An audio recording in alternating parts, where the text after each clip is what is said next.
Tama na. Pagod na ako. Hindi ko na talaga kaya. Tama na. Hindi tayo pwede tumigil, Rosa Camila. Tricycle yun ah.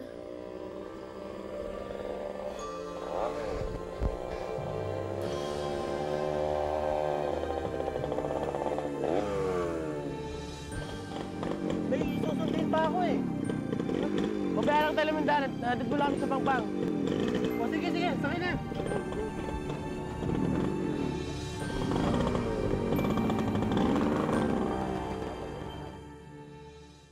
Alicia, paanong nakatakas ang dalawa? Kailangan makita si Rosa Camila. By hook or by crook. Kumilos kayong lahat. Hindi para kayong mga manika, kung hindi susian, hindi gagalaw. Leandro naman, problema niyo ni Alicia yan. We have other businesses to attend to. Isa pang salungat at tatabang ka sa akin! Lucinda, maglagay ng anunsyo sa lahat ng pahayagan. Palabasin mo, inabdak ni Carlito Valiente ang aking anak. At sabihin ko rin, magbibigay ako ng pabuya ng 5 milyon kung sino man ang makapagbibigay ng impormasyon kung saan sila matatagpuan. Amanda. Yes, Dad. Pakilusin mo ang mga koneksyon mo sa polis. Wide and the manhunt. Hindi lang sa Indonesia, kundi sa buong Pilipinas kung kinakailangan. Daddy, may mga kaibigan po ako na pwedeng tumulong sa paghahanap sa kanya. Good. Dad, anong gagawin natin sa kanila kapag nahanap natin sila? Buong polisiya ng San Dionisio na lusutan ng 2 bata? Ginawa na po namin ang lahat naming makakaya, Governor, pero... Sayang lang lahat ang ating mga barricades. Ibalik dito si Rosa Camila. Wala akong pakialam kung anong gagawin niyo sa anak ni Valiente. Sa ngayon, ito ang priority ng buong pamilya. Everything is on hold.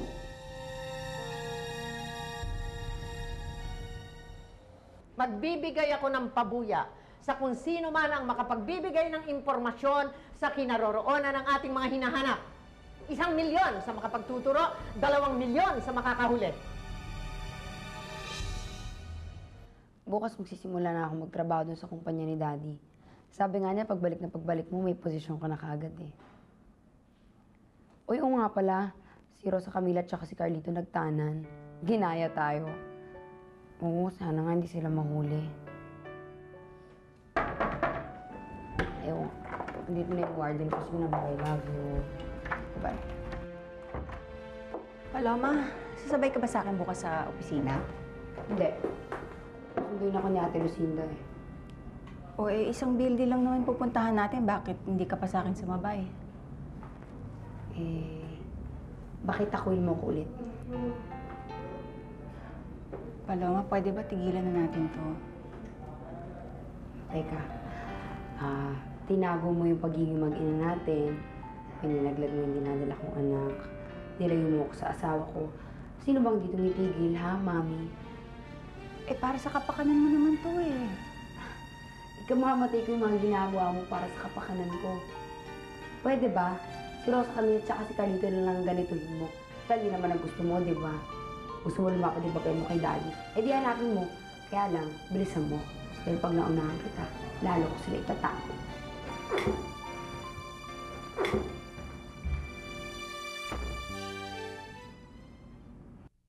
Enpor, hanggang ngayon wala pa po ng suspect dito. Copy? Nakita niyo ba to? Hindi, sige. Agad naman ang traffic dito. Hey, Jan! Nakita niyo to? Nakita niyo ba to? Hindi pa ho. Kayo ba nakita niyo to? Checkpoint na to. 24 hours na po kami dito, checkpoint. Hanggang siya lang po kami dito? Opo. Opo. Hanggang mahuli sila? Copy? Saan ba rito yung pangpang? Doon po, dumiretso lang po kayo doon. Tapos kumaliwa po kayo doon ang pampang. Ba? Kailan niya ba to? Hindi ko ganong matandaan mo kanya. Ay, oo, kilala ko to. Apo to ni Gobernadora, saka anak ni Senador. Ako nga nagatid sa kanila eh. Ako nga nang binalik sa akin. Kailan? Pakitulungan ako doon sa mga gamit, ha? Pakikuha nyo, ha? Ba't hindi mo naman sinagot si Senator? Hindi naman inabdak si Rosa Camila. Makakasagot ba ako? Nakita mo bang galit na galit sa atin si Leandro dahil pinatakas daw natin sila? Kita mo na yan, Angie? Yan laki ng gulo na ginawa mo. Eh, bakit naman ako? Eh, tumutulong lang naman ako. Kapag may nangyari sa anak ko, Eh, bakit naman kasi pinipigilan niyo yung mga taong nagmamahalan? Alam mo, tama si Angie. Isipin mo lang yung nangyari sa inyo ni Leandro.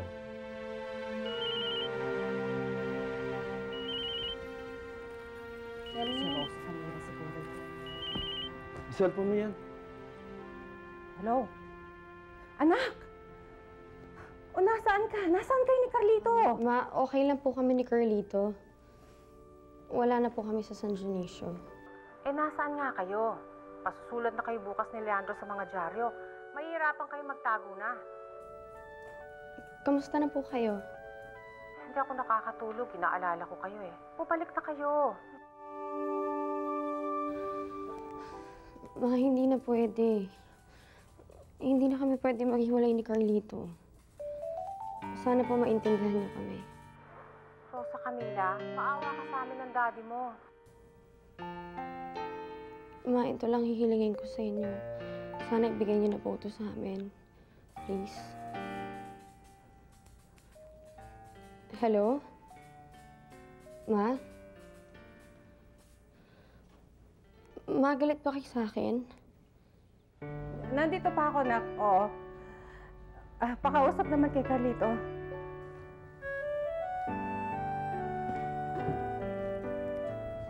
Hello, Tita Alicia? Carlito, huwag mong pababayaan yung anak ko, ha? Hindi po. Tumawag ka sa lola mo. Nag-aalala din yun. Opo. Lagi kayong tatawag sa akin, ha? Opo. Tita Alicia, Ano yun? magpapakasal na po kami ni Rosa Camila bukas. Carlito, kaya niyo na bang ipaglaban yan? Opo. Sige, kung yan ang gusto niyo, magpakasal na kayo. Kung kailangan itakwil ako ni Leandro, sige lang, hayaan mo na. Basta matuloy ang kasal ninyo. Sige. Okay, bye.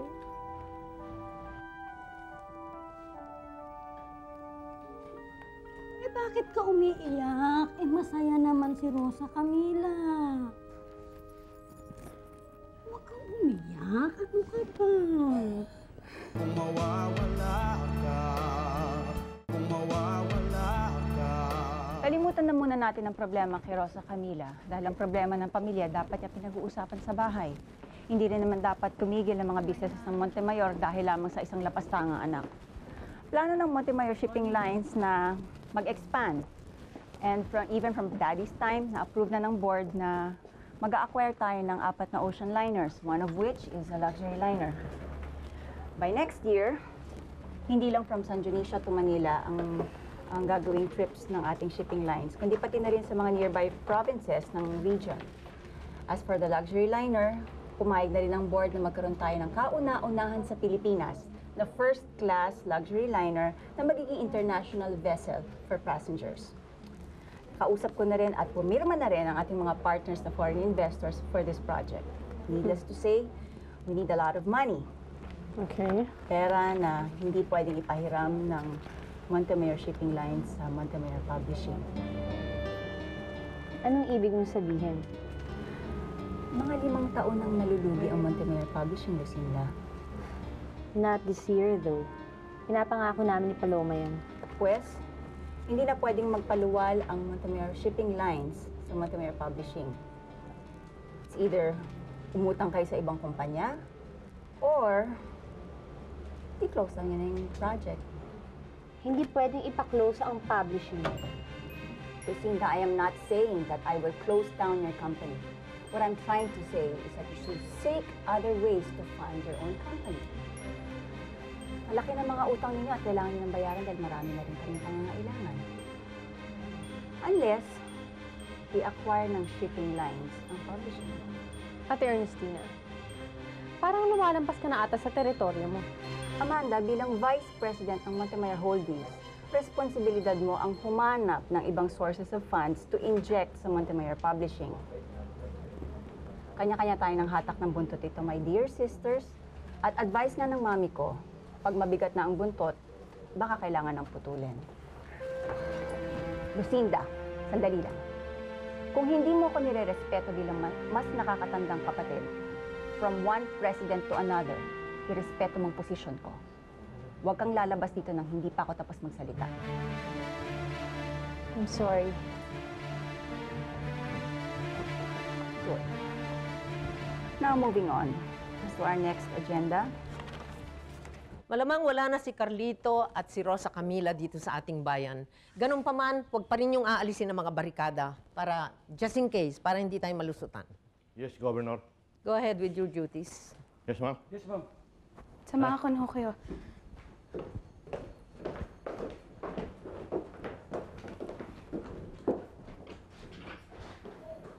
Lola, dito na ho ba talaga tayo sa bahay niyo magsistay? Mas gusto ko na rito. Mas malapit sa munisipyo, mas malayo sa mapapait na alaala. Lola, nakadyaryo na po yung pagkawala nila Carlito. Ang pangit nga lang ho ng mga lumalabas eh. Sinasabi doon na kinidnap ng kapatid ko si Rosa Camila. Huwag kang mag-alala.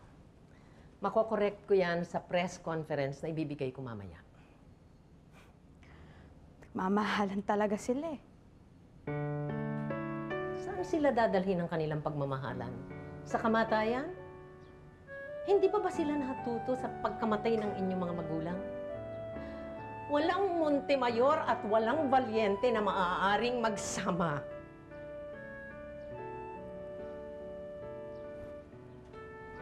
Patawag mo si Phoebe. Lola, balak na ho atang bumalik ni Phoebe sa States. Masyado siya nasaktan dun sa ginawa ni Carlito eh. Sabihin mo sa kanya, siya ang kinikilala kong asawa ni Carlito at hindi yung babaeng kinakasama. I'll tell her that. Natitiyak ko na pagka nakuha natin si Carlito, kaya ko siyang himukin na panindigan niya ang kanyang wedding announcement na ginawa para kay Phoebe. Governor, may gusto raw pong kumausap sa inyo. Konduktor daw po siya na sa kabilang bayan. Nabasa raw po niya yung pabuya niyo. Tawagin mo. Pasukin mo. Yes, ma'am.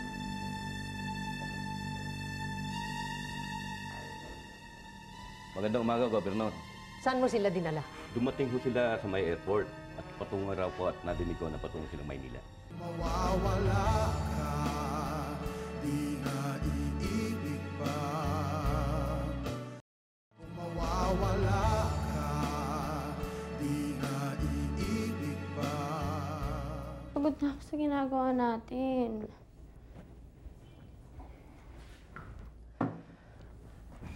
Alam mo, pag kinasal na tayo, hindi naman natin to kailangan gawin eh.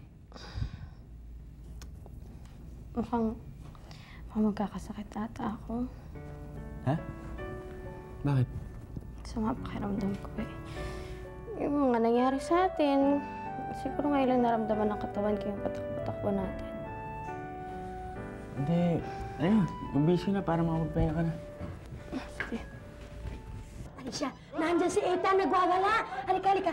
Halika. Carlito, tawagan kita mamaya, ha? Sige, bye-bye. Ay! Ayan! Ito, oh!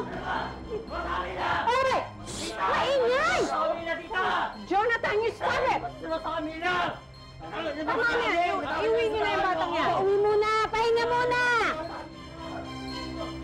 Ano ba naman to? Skandalo kahit saan tayo mapunta, oo. Attorney, kailangan humanap tayo ng paraan para mahanap yung aking suwail na kapatid. Plus points din para sa atin yun. That's right. Or we can mobilize our contacts. Ayoko naman kasi makipag-unahan kay Amanda. I want to do something different. Oh, hindi ba kayo papasok? Hindi, pinag-uusapan pa namin ni Ernestina kung paano makakatulong kay Senator ang paghahanap kay Rosa Camila. Ay, bakit kailangan pa tayong tumulong sa paghahanap kay Rosa Camila? Habang nawawala sila ni Carlito, hindi huhupa ang galit ni Leandro kay Alicia. At yun ang gusto natin, di ba? Mami, ang gusto natin, tayo lang ang good shot. Kuya, baka nakakalimutan nyo ng mga ibang bagay na dapat bigyan ng pansin tulad ng business natin. Eh kaya nga, Mami, sana pumasok na kayo sa opisina para wag masayang ang posisyon ninyo. Nako, bakit nga ba hindi? Yun na lang ang gagawin ko. I refuse to help sa Rosa Camilang business na yan, kahit na magsasat pa si Leandro.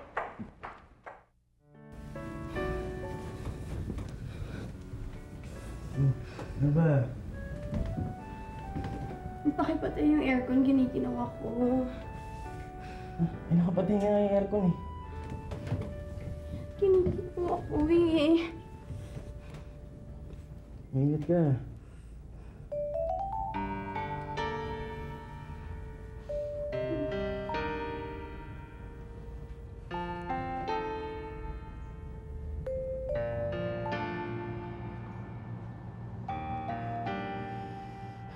Tinakot mo naman ako kagabi. Carlito, lagnat lang to.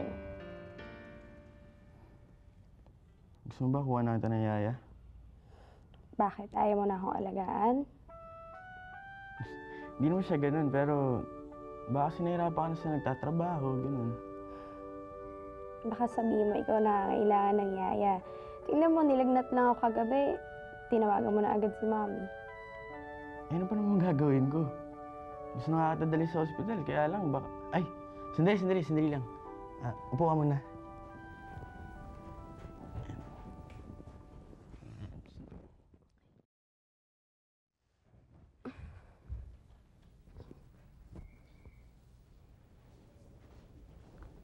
Okay. Breakfast in bed. Thank you.